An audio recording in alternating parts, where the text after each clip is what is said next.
అదే RTV app వార్తల్ని క్షణాల్లో చదివే అవకాశం ఉంటుంది. ఒక న్యూస్ పేపర్, ఒక టెలివిజన్ ఛానల్ మీ చేతుల్లో ఎప్పుడూ ఉంటాయి. నిన్నటి రోజు 18 మార్చి 2024 రోజు మా పెగడపల్లి ఎస్ఐ గారికి ఇన్ఫర్మేషన్ వస్తుంది.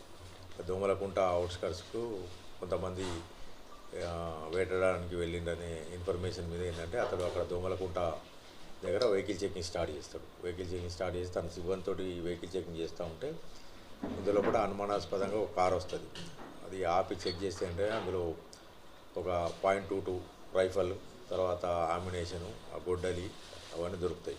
దొరికిన తర్వాత అక్కడ నుంచి అనుమానం కొద్దిగా అడుగుతుందంటే అతడు దొంగలకుంట శివార్లో ఒక నెమలిని వేటాడి చంపినట్టు ఒప్పుకుంటాడు. అక్కడికి వెళ్ళి అది తిరిగి అతన్ని పట్టుకొని అక్కడికి వెళ్తే ఏంటంటే అక్కడ ఒక నెమలి పాడి చనిపోయి ఉంటుంది. దాని మీద ఏంటంటే అది పంచనామా చేసి నెమలి అనేది జాతీయ పక్షి, తర్వాత అది schedule wild life protection act కింద షెడ్యూల్ ఎనిమల్ కాబట్టి అతడు నేరం చేసిందని చెప్పేసి అతని కన్ఫెషన్ రాసుకొని పోలీస్ స్టేషన్కి వచ్చి అతని మీద కేసు నమోదు చేయాలి.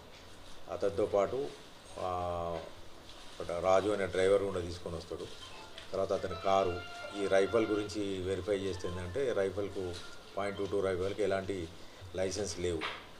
ఇది పూర్తిగా ఏంటంటే ఇల్లీగల్, చట్టవిరుద్ధమైన వెపన్. కాబట్టి ఏంటంటే చట్టవిరుద్ధమైన వెపన్ కలిగి మరియు వన్యప్రాణుల వేటలో ఇతడు ఇన్వాల్వ్ అయినందుకు ఇతని మీద కేసు నమోదు చేసుకొని దర్యాప్తు ప్రారంభించినాం. ఈ దర్యాప్తులో భాగంగా ఏంటంటే గతంలో కూడా 2017 సంవత్సరంలో ఇతడు మాదేవపూర్ పోలీస్ స్టేషన్ పరిధిలోని జింకలు వేటాడిన కేసులో కూడా ఇతడు ప్రధాన ముద్దాయి.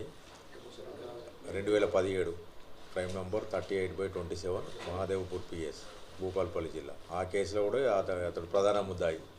ఆల్రెడీ ఆ కేసు నడుస్తూ ఉన్నది. కాబట్టి ఏంటంటే ఇతడు అలవాటుగా అతను విచారణలో ఏంటంటే అలవాటుగా ఈ వేటాడడం ఇతనికి అలవాటు. కాబట్టి ఏంటంటే అతని మీద చట్టపరమైన చర్యలు తీసుకొని ఇప్పుడు రిమాండ్కు తరలించడం జరుగుతుంది. మరిన్ని వీడియోస్ కోసం ఛానల్ ని సబ్స్క్రైబ్ చేయండి. లేటెస్ట్ అప్డేట్స్ కోసం వాట్సాప్ ఛానల్ ని ఫాలో చేయండి. అండ్ లింక్ డిస్క్రిప్షన్ లో ఉంది.